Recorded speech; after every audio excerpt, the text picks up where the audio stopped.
the star is heads. The sign with the Twin Towers is tails. The sign with the star is heads. The sign with the Twin Towers is tails. New York, you're the visitors. What's your call? Tails. Tails is the call. Tails is the call. Mr. President, will you do us the honor? It is heads. And the call, or the true call. Which one do you want to get? Now I just want to call. I want to finish the kickoff. Good luck, Capitals.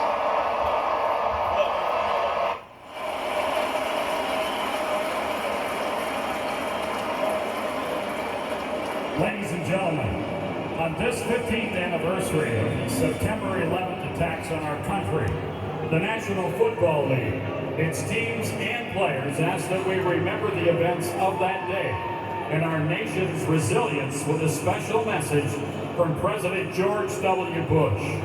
Please rise and remain standing as we honor our country and pay tribute to those we lost. Today is Football Sunday in America, but before kickoff, this Sunday we remember. We remember a day 15 years ago when we were wounded, but not weakened. We remember a lesson of 9/11, that evil is real, and so is courage. We remember the lives lost, the first responders who charged into crumbling buildings to save others, the passengers aboard Flight 93 who brought down their own plane to prevent further death. We remember the men and women on the front lines who made the ultimate sacrifice to keep us safe. Since September the 11th, 2002, Americans have participated in service projects and charitable giving on the annual 9/11 National Day of Service and Remembrance. By so doing, they have kept alive the spirit of unity and compassion that arose in the aftermath of the attacks. And in serving a cause greater than self, America demonstrates our best self. Ladies and gentlemen, to honor America, please rise and join us in singing the national anthem. Presenting today's colors is a joint first responder honor guard, who are joined on the field by 450 first responders from across the state of Texas. Performing today's anthem, our official anthem trumpeter, Freddie Jones.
tribute here in Arlington, Texas to that day 15 years ago, September the 11th, 2001. Now welcome inside our broadcast booth, everybody. I'm Joe Buck, along with the Hall of Famer, three-time Super Bowl champion quarterback Troy Aikman, and in this game, as now we shift our focus to football here in Week 1, a number of debuts, none bigger than for the Dallas Cowboys and quarterback Dak Prescott. Yeah, he's an impressive young man, and he's been impressing people here in Dallas ever since he arrived. And yes, I understand it's preseason. I understand that better than anybody. But he has shown great poise. And Joe, I had an opportunity to visit with him just moments ago down on the field.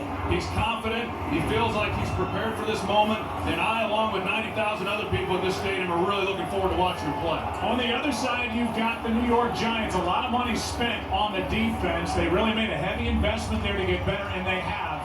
That would seem to be the case, but they've got Eli here still. They've got a lot of weapons. How about the debut of head coach Ben McAdoo? Well, I don't think there's anybody more ready for this game to get kicked off than Ben McAdoo. He feels he's been preparing for this opportunity.